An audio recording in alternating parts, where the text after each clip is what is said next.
Welcome to Reality Theory, episode 18, the CIA, the Knights Templar, and the Sound of Freedom.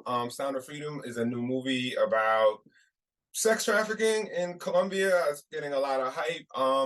When you really look at it, it's not that groundbreaking to me. I haven't seen the movie, but I've read all the reviews and I've read the Wikipedia, and I'm definitely going to see it when it comes to streaming because it's the type of movie I like. I like action movies. I like people going to Colombia, but I think it's great that it's drawing attention to sex trafficking, but I think sometimes people need to be careful of people who have the message and look at their ulterior motives. So I think we're going to take a look today at Tim Ballard, who is like the centerpiece of Sound of Freedom, and his partner Paul Hutchinson, and their connection to the Knights Templar. So my last episode, Reality Theory episode 17, I dealt with Donald Trump and the Knights of Malta. And the Knights of Malta are a Catholic masonic sect that still exists today. Still work with the Catholic Church, but they also work with the CIA, and they also are very big in corporations like Blackwater and in the right wing, and they have a kind of crusader mentality and that they still kind of want to fight a holy war. And this is similar to the Knights Templar. And let's take a look at the Knights Templar and what they are doing. All right, so let's share the screen and slideshow.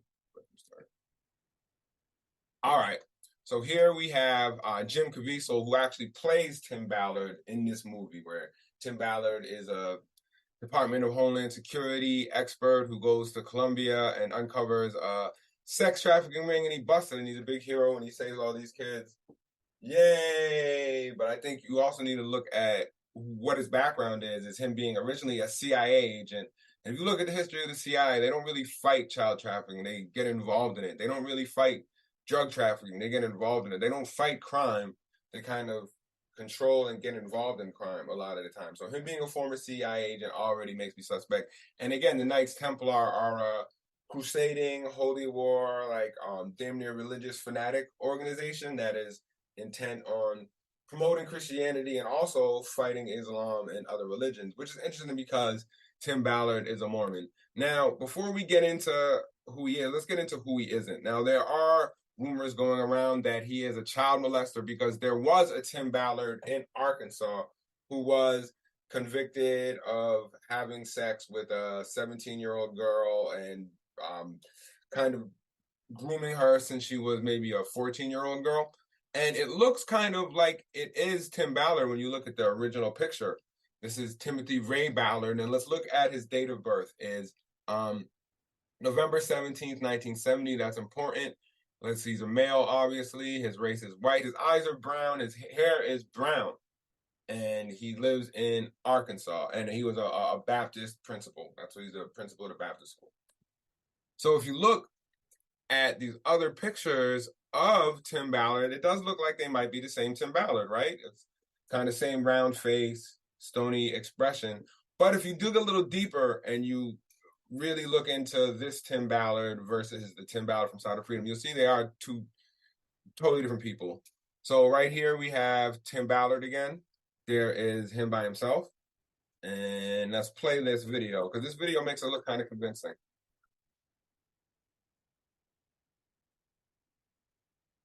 But I think when you see this is just really good Photoshop or kind of good illusion because it makes it look like Tim Ballard is the same sex offender Tim Ballard, right?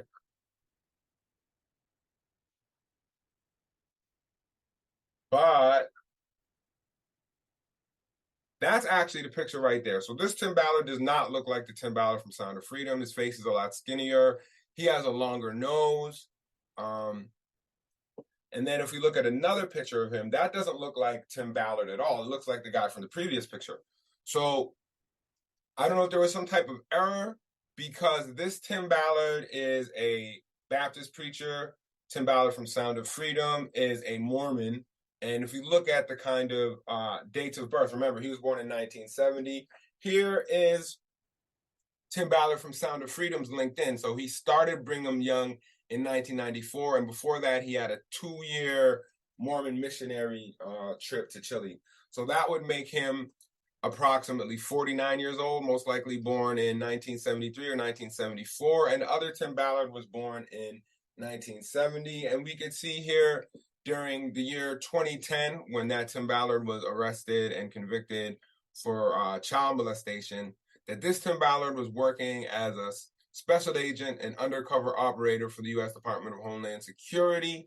So it's very unlikely that he would be working as a Baptist preacher at the same time. He's an undercover agent. You have to get real QAnon to really think that there's kind of cover up of pasting a false person of him, false date of birth, and also this isn't Timothy Ray Ballard. This is Timothy Blaine Ballard. So they have two different middle names. They're not the same age. They don't look the same, except for that one picture, which is a funny picture. That picture doesn't look like the other picture of Timothy Ballard. But this is the important part: is he's not a child molester, but what he is he is a Knight Templar. And these guys are a crazy old religious sect that are actually banned by the Catholic Church and the Kingdom of France for a lot of crazy stuff, which we'll get into. As we see here, a couple other people were knighted, and these people are close with Tim Ballard, Paul Hutchinson, who's like his billionaire benefactor, and Sean David Reyes, who is the Attorney General of Utah and kind of his political muscle who he works with. So all these three guys got knighted at the same time into this crazy religious fanatic sect based on an old crazy religious fanatic sect. So they're also connected to Freemasonry. If you see this kind of graph, that the Knights Templars, the KT, are the top of the Freemasons. Below them is the Order of Malta. Definitely go back and watch my last episode if you haven't seen it.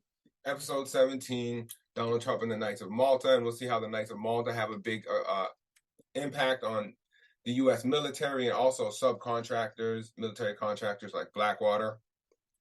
And or the Red Cross, which is interesting too. And we get into the Red Cross and like kind of the Nazi Vatican rat line. All these Knights of Malta, Knights of Templars, all work together to get the Nazis out of Europe and into South America, like Klaus Barbie and Joseph Mengele. So Knights of Malta do exist today. It's not the same Knights of Malta that existed years ago, but it's kind of new fan groups. And we see Alan West, conservative black politician, is a member of the Knights of Malta. And then we have a knighting ceremony. So you see they wear these white tunics with the red crosses on them based on the old Knights of Malta knight uniform. So Alan West is a confirmed member. You see him in the picture, and that is a knighting ceremony. They still use the big sword when they knight people into their Knights of Malta, like Paul Hutchinson and Tim Ballard and Sean Reyes. So again, Tim Ballard began his career with the CIA, and this is what makes me suspicious of him. If you watch all my previous episodes of Reality Theory, we do a lot covering the CIA, and there's not a lot that I've seen of the CIA fighting child trafficking. It seems like they work with people who are involved in child trafficking, or they ignore child trafficking. And so after this, it becomes a special agent for the Department of Homeland Security under Obama. And then what happens, he works with all these former CIA and Navy SEAL operatives to have this Operation Underground Railroad, which is, it seems like its own nonprofit, but they work very closely with the U.S. government. And what they do is they go to parties pretending to be pedophiles, and they ask where the young people are. And then once they get the young people, they arrest the bad guys and they save the kids. So it's like a Rambo movie, and they're saving children. What's not to like? So Tim Ballard is also really involved in Afghanistan. Him and Glenn Beck had a thing called the Nazarene Fund, where they were trying to raise money to get all the Christians out of Afghanistan. Once the Taliban took over, they didn't care about anyone else. They just really wanted to focus on the Christians. And as we see here, Tim Ballard is on the same board of advisors for the Afghanistan World Foundation as Henry Kissinger and Dianne Feinstein, as well as the late Anne Heche, who died around a year ago in a crazy circumstance. So again, those are familiar with Henry Kissinger, very much a neocon, very much a warmonger, very much someone who is interested in American political and military power and invading Afghanistan. So him being involved with someone like Henry Kissinger, who is, in my opinion, a lot of other people's opinion, not a good person, a person who brings war, and war, of course, brings death to children, innocent children, and war often is one of the biggest causes of child trafficking. Once you have a chaotic environment with poor people, no infrastructure, that's when children are easily trafficked. This organization, Afghanistan, actually got what's the organization's name again? The Afghanistan World Federation. One of his biggest supporters is George H.W. Bush. In 1988, I accepted with pleasure the honorary chairmanship of the first gala held in the United States to raise the funds for Afghanistan. So this was way back in the communist era. So at first, what happened with this foundation is that they said, hey, these Russians are so bad. Now we need to raise money so we could get rid of the Russians. And then they brought in the Taliban and Mujahideen. That's what the money went to. The money went to the Taliban and Mujahideen, all the Al Qaeda. So they gave all the money to the Islamic revolutionary extremist forces. And then in 2001, when they decided they wanted to invade Afghanistan, they kept the same foundation and they said, now let's save Afghanistan from the right-wing religious extremist Muslims that we put in power to get rid of the communists. So it's just a constant string of war that they have. You know, they fight one guy to get rid of one guy and they put that person in. Then they fight that person and get someone else in, and then they fight that person, whatever. So here's Paul Hutchinson. Paul Hutchinson is Tim Ballard's big partner and the backer of Sound of Freedom, the financial backer. And he, again, was raised Mormon. I think right now you might say he's non-denominational. But he actually gets his money from being a defense contractor. So he, again, is tied into the defense contract. And also, right here, we see he's trained by CIA operatives, Navy SEALs, and CRAV experts. Now, CRAV is a martial arts started by the Mossad. So he's been trained, I'm assuming, by the Mossad. He's also on the FBI Citizens Academy. He's a board member for that.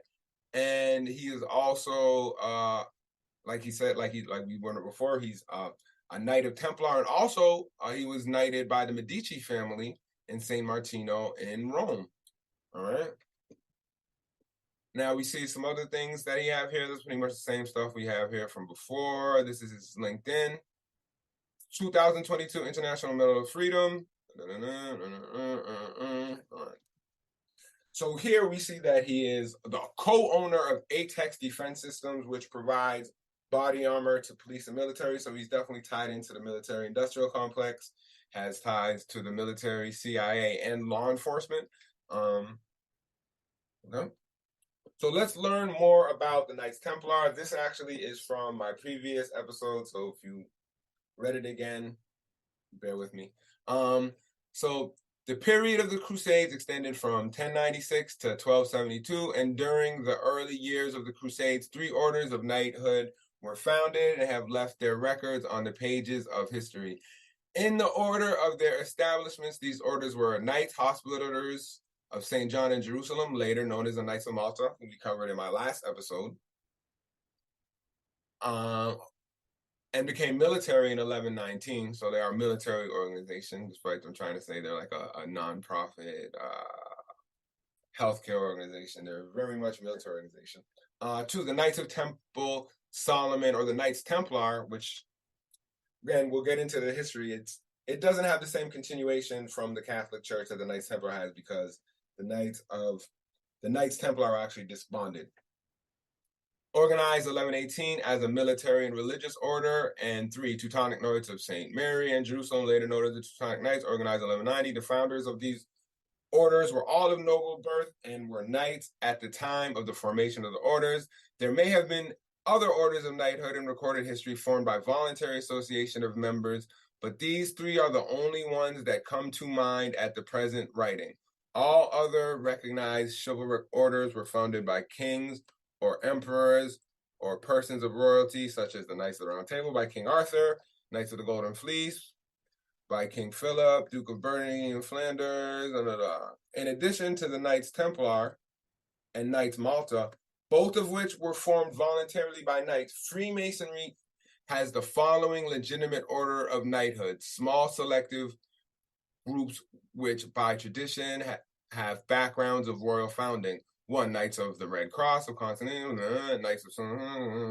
So all of the 5 named orders of chivalry connected with Freemasonry. So it's a combination religious Freemason group that both Knights Templar and Knights of Malta, who we covered in the last episode, are having national officers, and are in no sense merely degree conferring groups, but exist as orders of knighthoods with traditional and historical backgrounds. So Knights of Malta is connected all the way to the Catholic Church. They still work with the Catholic Church. They still answer to the Pope. The Knights of Templar do not answer to the Pope. They are a kind of like almost a new fan group that is built on the old Knights Templar.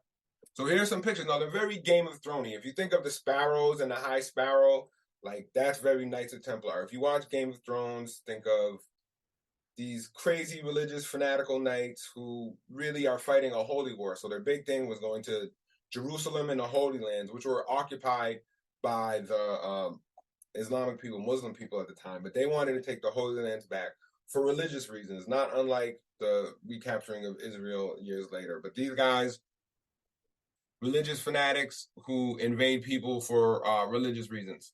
They weren't defending people. They were just, they just wanted to.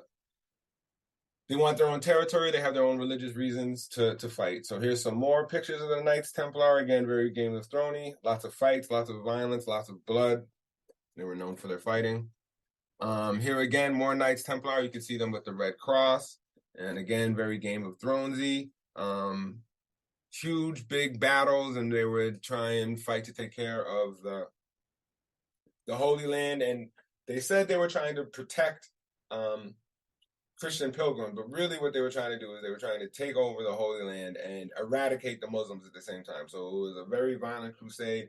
Thou shalt not kill does not mean much to these Christians who love to go to war for holy reasons. So why don't the Knights Templar exist like they did before? Why aren't they like the Knights of Malta? So we're going to get into that right now. On February 13, 1307, we dealt with this again in the last episode, so bear with me if you saw that already. Members of the Order of the Knights Templar in France, under the orders of King Philip IV, were arrested en masse.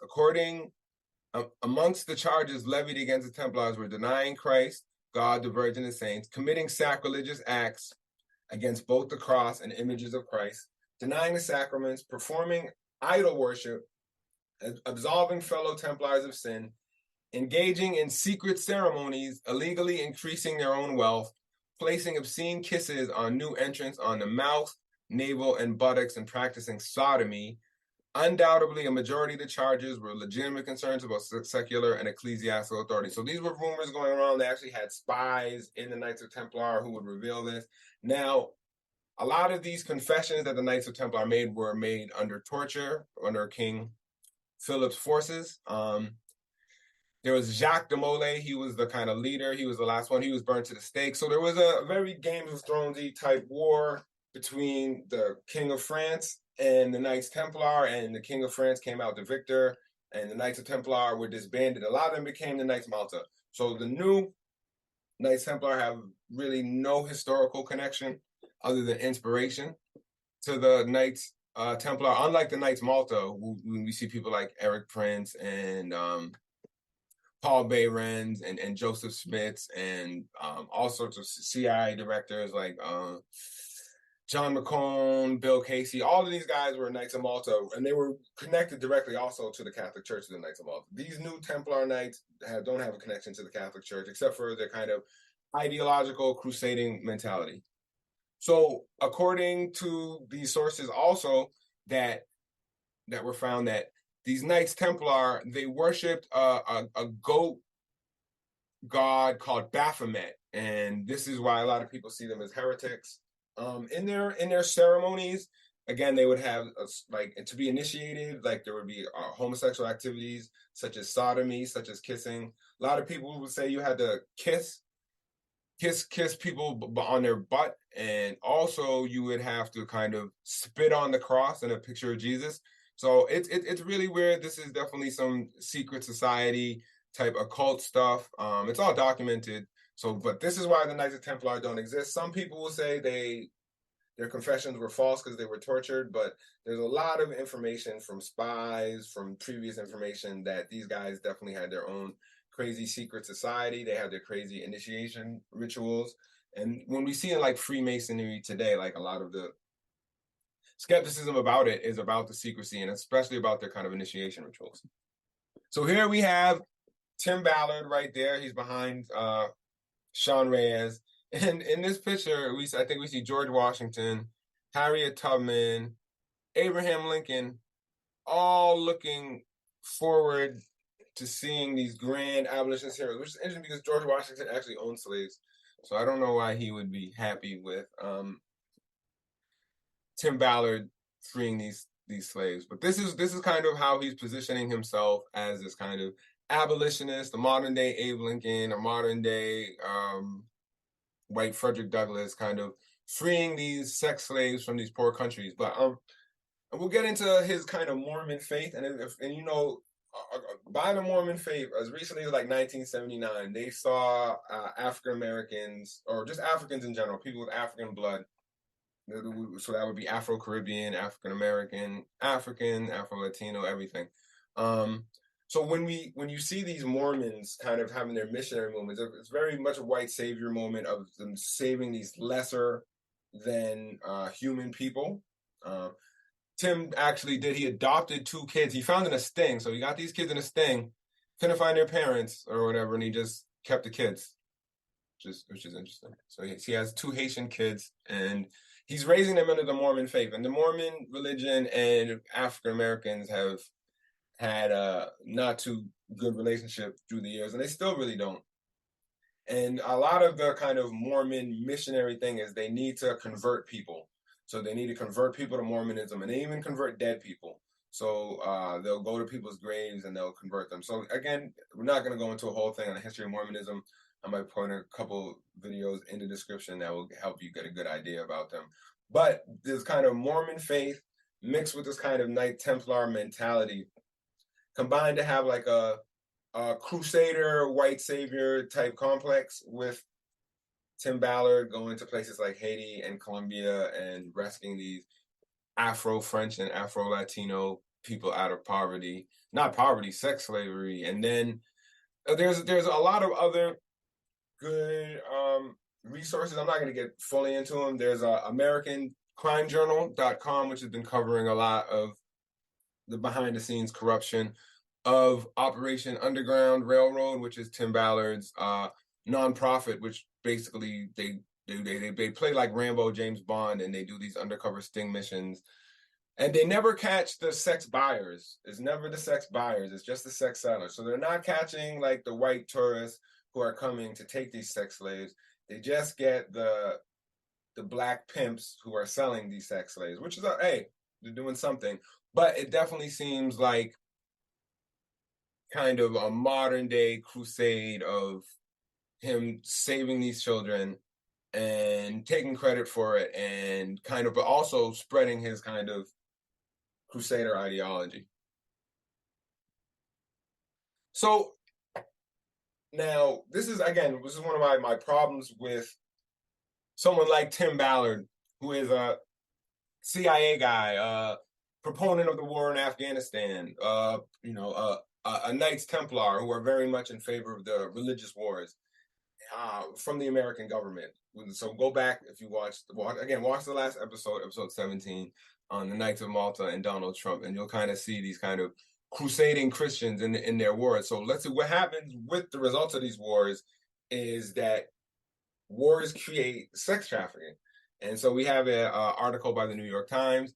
Afghan pedophiles get free pass from U.S. military, report says. So where was Tim Ballard here? Did he take on the U.S. military? Damn, he cares about Afghanistan. He tried to get the Christians out. But did he ever try and get the sex traffickers out of Afghanistan?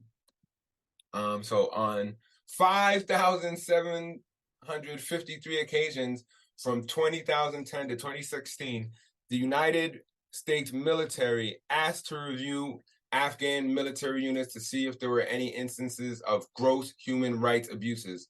If there were, American law required military aid to be cut off to the offending unit. Not once did that happen.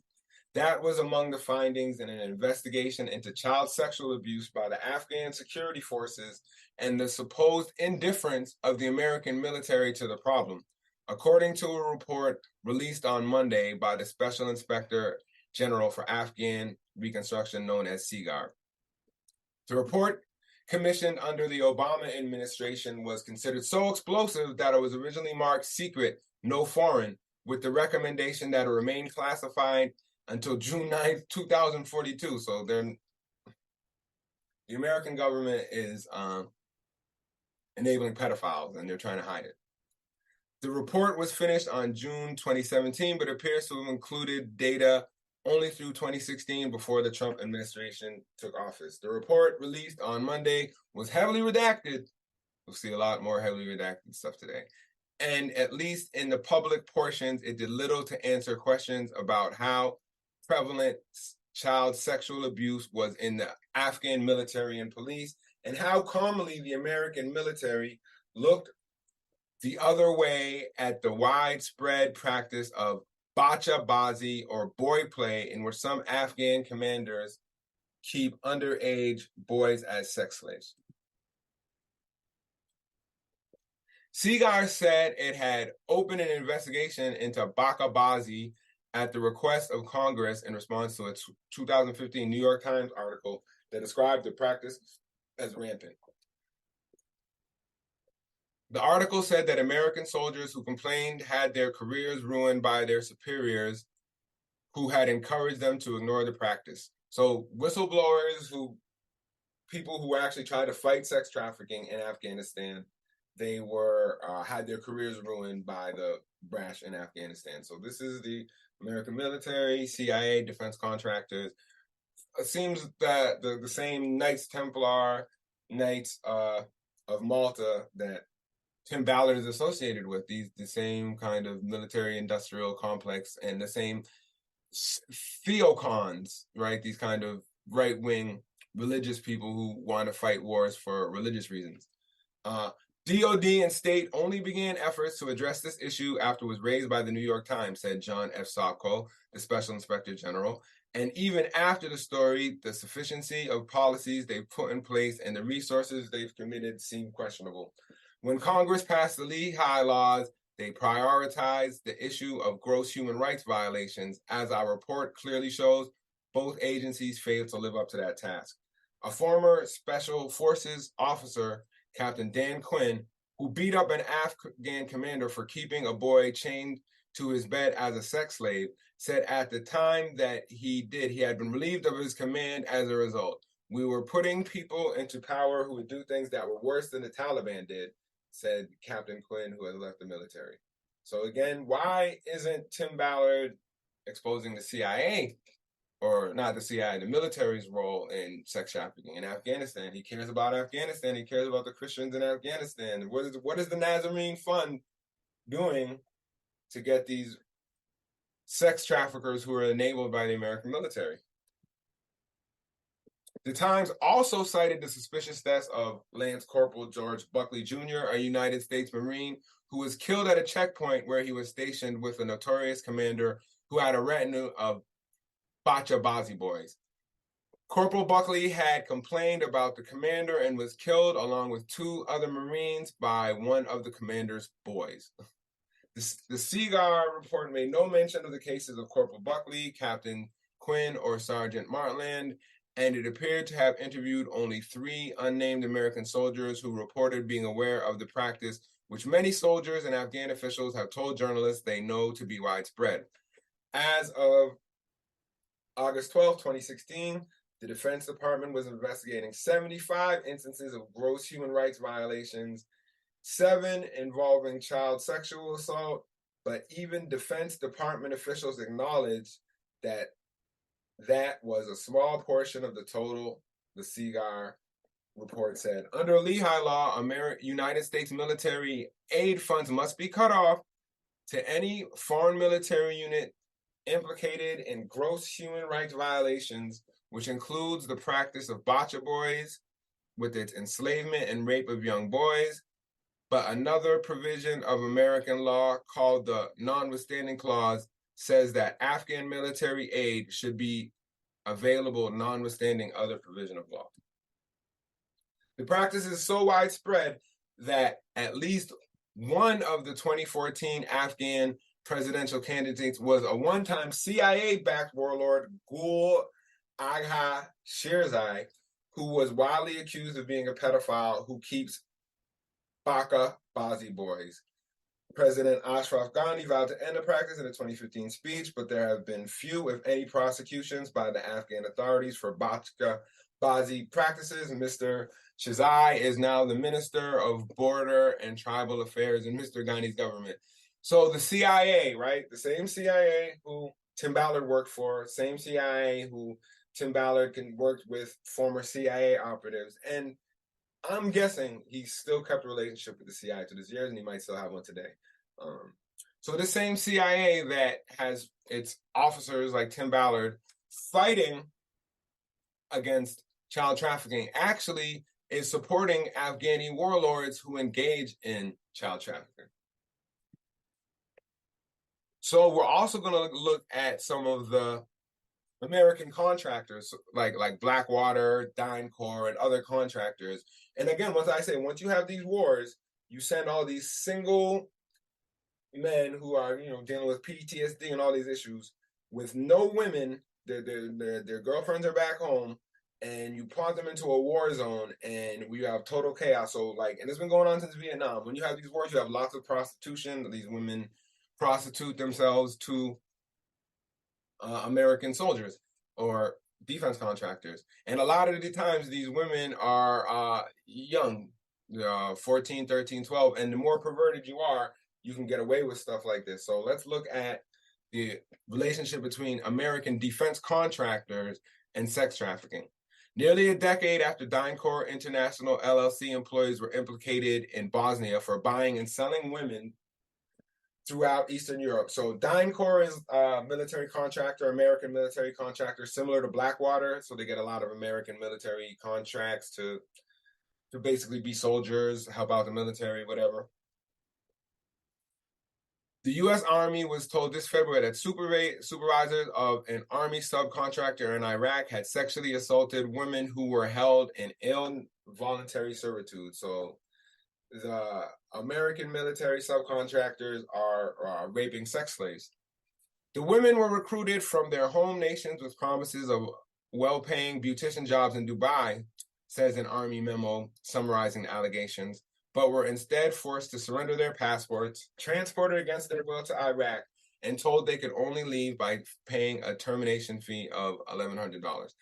The accused subcontractors work for Army and Air Force Exchange Service, which runs stores, hair salons, movie theaters, and other operations on military bases. The allegations came from the State Department, which fielded questions from a freelance reporter who said she interviewed some of the abused women.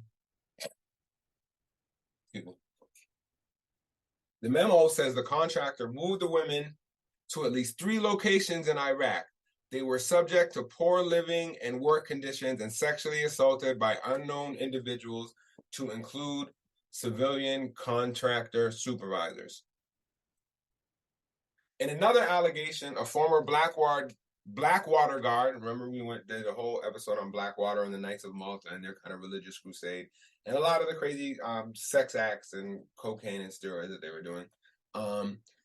A former Blackwater guard said that he saw colleagues and American soldiers paying Iraqi girls for sex acts. The allegations were contained in an anonymous sworn statement submitted as evidence in a lawsuit filed last summer in the Eastern District of Virginia, alleging wrongful death and other abuses on behalf of families of Iraqi victims. The sworn statement was withdrawn by the Iraqi families, and the suit subsequently settled in January. So we know that Blackwater pays a lot of money.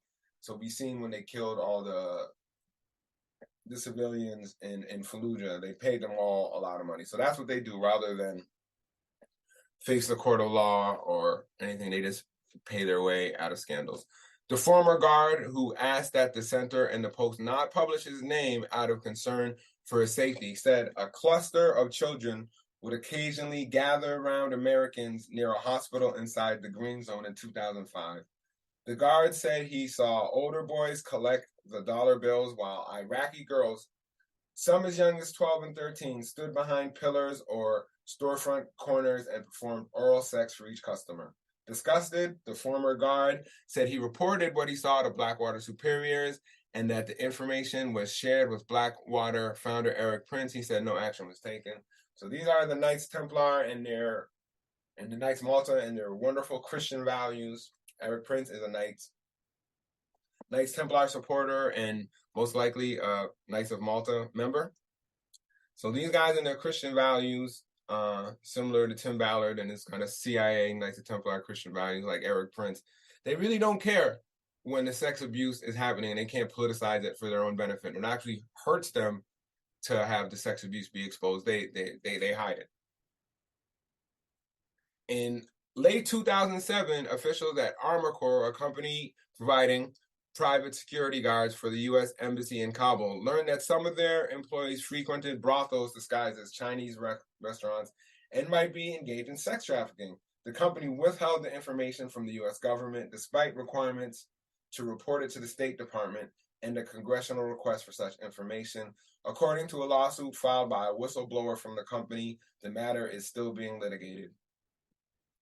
The management official for Armor Corps boasted openly about owning prostitutes in Kabul, according to the suit filed by James Gordon, who was at the time a senior Armor Corps supervisor. Also, an Armor Corps trainee had been caught bragging that he hoped to make some real money in the brothel business in Kabul when he got shipped there and planned to buy a woman for $20,000, Gordon said. He said he had a friend on the contract who had contacts in the brothel business, Gordon said. Gordon said he warned his bosses that one of their employees might be running a brothel in Kabul. Gordon also says he reported the trainee's alleged boast to Heidi McMichael, a State Department contracting officer. So here we have Donald Trump with George Nader. Now, George Nader is a pedophile and a sex trafficker. So Nader was first charged in 2019 with transporting and possessing pornographic images of children, including some featuring toddler-age boys, baby goats, and other farm animals. It's pretty disgusting. A month later, in July, prosecutors added a sex trafficking charge, saying Nader had arranged the transport to his Washington home of a 14-year-old boy from the Czech Republic in February 2000. Nader allegedly held on to the child's passport after flying him in through Dulles International Airport.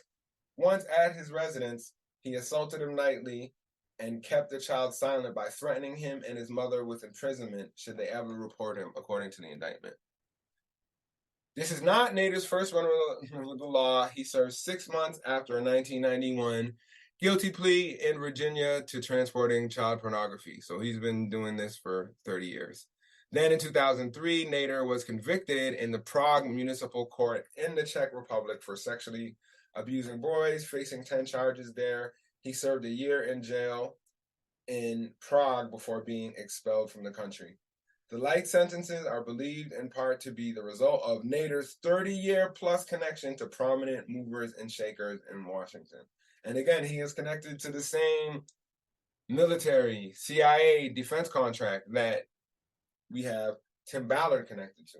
So I would like to see, where is Tim Ballard on Nader? He's connected, he's getting all the pimps, but you don't see him getting his Chris Hansen on. He's not getting the mostly white and rich people who are actually buying the children and having sex with the children. He's getting the pimps who are, horrible people who are, trying to make some money out of a horrible situation. But a lot of the horrible situation is caused by the demand for sex trafficking, mostly by rich white foreigners.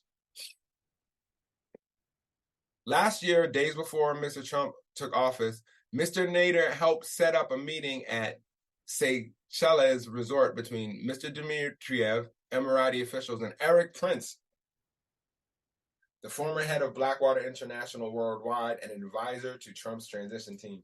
The meeting at the bar of the Four Seasons Hotel overlooking the Indian Ocean was brokered in part to explore the possibility of a back channel for discussions between the Trump administration and the Kremlin.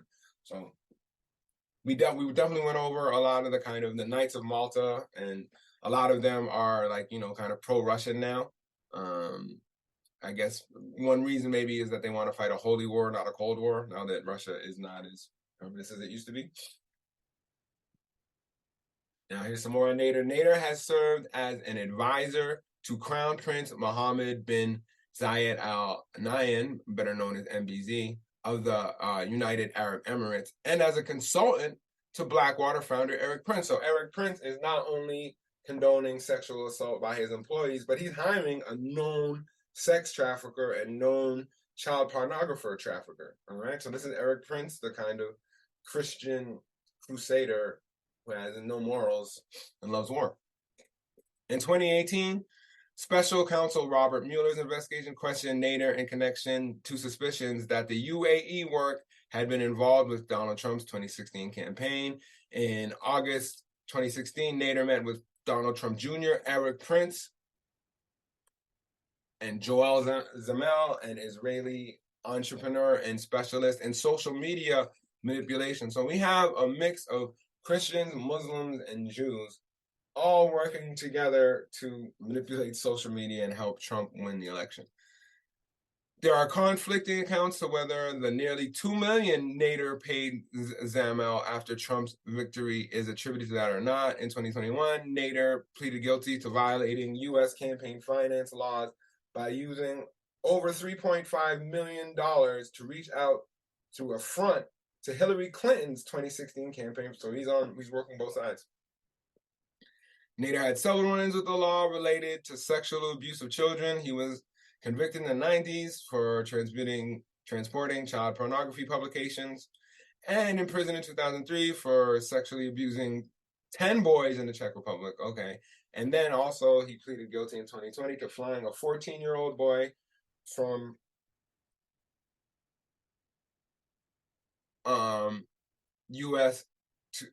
from Europe to the US for sex and transporting pornography depicting child sexual abuse and bestiality. Eric Prince, the founder of Blackwater, the private security company now known as Academi, at one point hired Mr. Nader to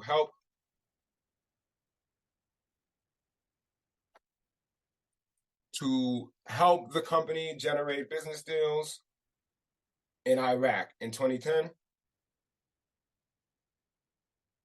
a deposition that Mr. Prince gave as a part of a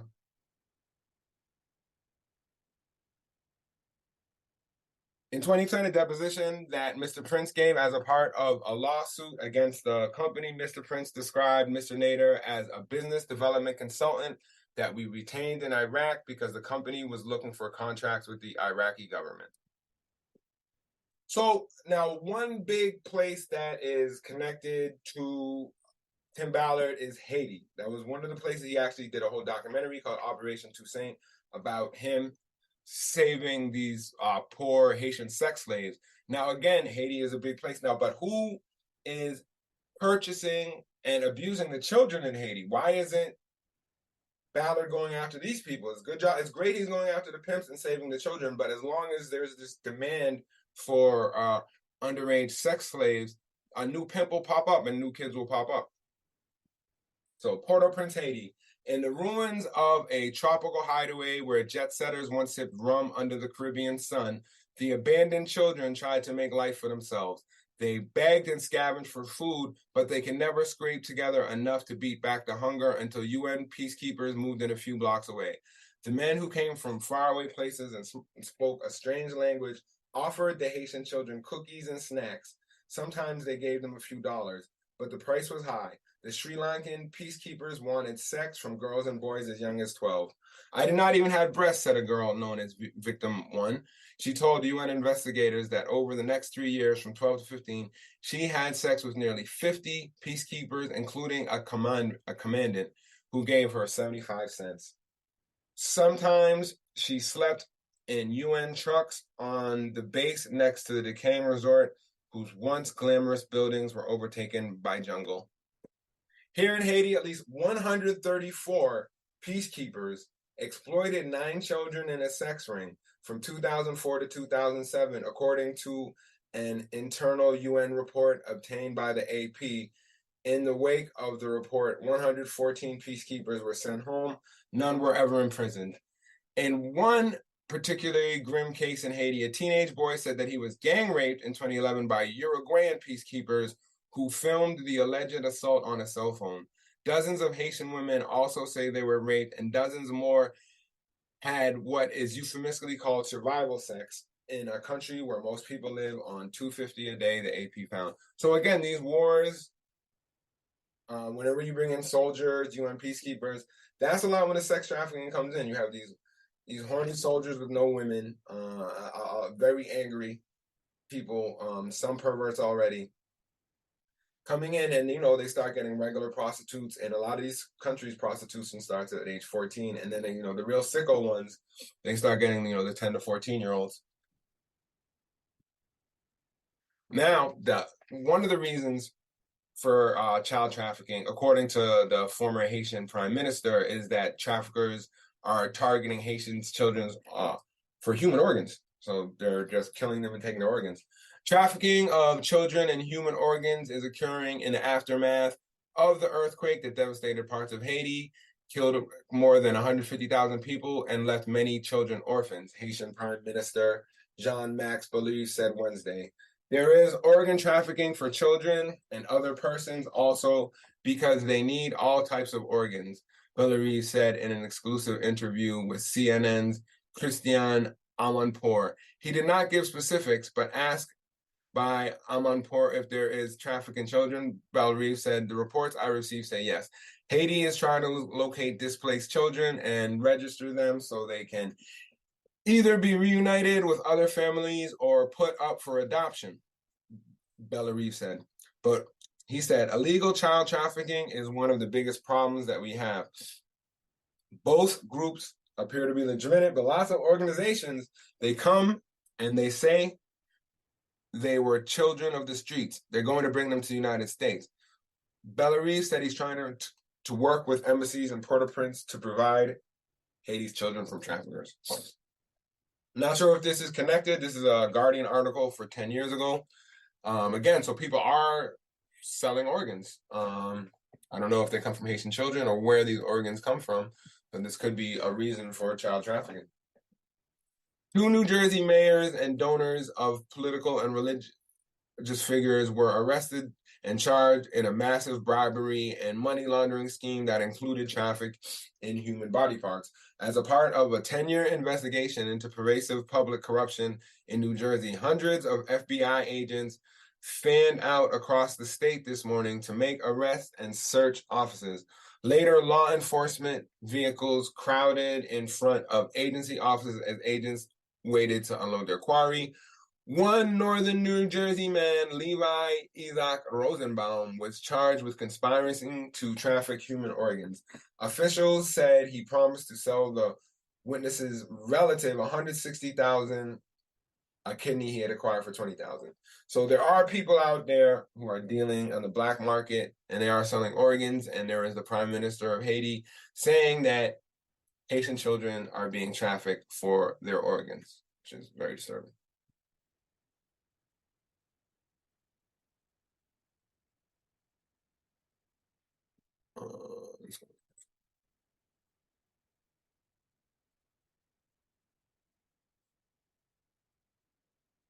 A nonprofit has stated for 2 years that 2 managers knew for years that an employee had confessed to a history of sexual offenses against minors, but still allowed him to serve their organization as a missionary to Haiti. Jeremiah Mast from Millersburg, Ohio, was indicted in a Holmes County court on July 3rd with 7 felony charges of gross sexual imposition and 7 misdemeanor charges of sexual imposition.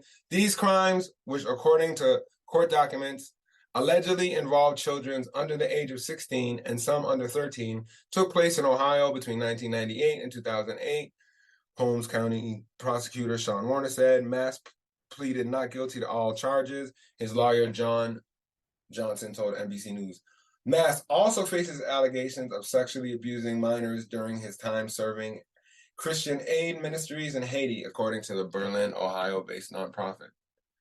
Christian Aid Ministries said in the same letter that 2 managers at the organization had known about mass behavior since 2013 when he admitted to Christian Aid Ministries staff to sexual activity with boys under the age of 18 that had taken place several years prior in Haiti.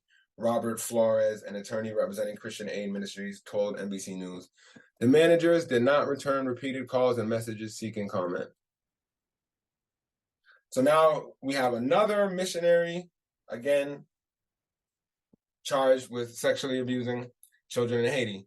A Mennonite missionary from Virginia who has lived in Haiti for more than a decade has been sentenced to 23 years in prison for child sexual abuse in an impoverished Caribbean nation, officials said. James Arbaugh of the small Virginia town of Stuart's Draft is the latest American missionary to receive a hefty sentence for taking advantage of Haiti's extensive poverty and anemic rule of law to sexually abuse vulnerable youngsters. Earlier this year, he pleaded guilty in federal court to 1 count of traveling in foreign commerce from the U.S. to Haiti to engage in illicit sexual conduct with a child. He was sentenced Monday. All right, so we're going to end off talking about connections between the CIA and child trafficking, and there are 2 real big incidents, one being the Finders Cult. And again, Ballard is a CIA agent, which makes me definitely skeptical of him, and it looks like he's continued his relationship with the CIA. And I would like to see if he's trying to fight the sex trafficking within his own former agency. So this right here is the Finders Cult. Finders Cult was a crazy cult that would transport kids who they said like were kind of brainwashed and definitely abused. And one of the big reasons that we would get away with it is that they had cover up and help from the Central Intelligence Agency. Here is a document that was recently released by the FBI on the Finders Cult's involvement with the Central Intelligence Agency. Now, this can be a whole episode, but I just want to bring up some instances of the CIA being involved in child trafficking. It's hard to find examples of the CIA fighting child trafficking. Doesn't seem to be a big part of their agenda, but using child trafficking, enabling child traffickers, protecting child traffickers seems to be a big part of the CIA's agenda. Now, another one of these things was the Franklin scandal. Now, this is a whole documentary. I highly recommend you guys try and research all of this right now. But this came from a Republican by the name of Lawrence King, who was sexually trafficking young boys and girls from an orphanage called Boys Town in Nebraska to Washington, D.C. to be used to blackmail politicians and all these stuff. And it was, again, CIA backed. And I highly recommend everyone watch the documentary Conspiracy of Silence, or there's lots of podcasts you can listen to on it and kind of see. Sex was being sold from a congressman's apartment. Power broker serves sex, drugs, and it was all bugged. So I'm really grateful for Tim Ballard for making this movie, because I do believe child trafficking is a very, very important issue, but I believe that he may have ulterior motives. Now, if you guys remember Coney 2012, remember Coney 2012? We were making these child soldiers, we got to get these child soldiers, and it turned out to be a big, crazy bust. Coney was not even in the country, and the people they wanted us to support were using child soldiers too. So again, and we see in the movie Sound of Freedom, the bad guys are the Colombian rebels. They're the Colombian rebels, and they serve coke, and they also traffic in children. So the good guys are the Colombian government. But if you watch the Colombian government, they're also involved in trafficking of cocaine, and it's kind of these FARC communist rebels. So it's a very worldview of anti-communism, and it's also of kind of a white savior missionary mentality of saving these poor children of color from sex slavery, but they never go after the CIA, the military contractors, the soldiers, the missionaries, the people, the rich white foreign people who are actually involved in the sex trafficking. So I'm really glad he made this movie. I'm just really skeptical of him being both a Knights Templar, which is really a crazy organization that today is still very based on warmongering. And, if you promote war, you're bringing child trafficking. And someone from the CIA. The CIA has always you know, from even going back to like Roy Cohn and his like his sexual blackmail rings, which you can find out on Whitney Webb or my previous episode. So again, I'm very cynical of this character Tim Ballard and his motivations, his worldview, his ideology. And if you're interested in finding like the corruption angle, the him misspending the money, I highly recommend you listen to a guy by the name of Lynn Packer and go to a website by the name of American Crime Journal.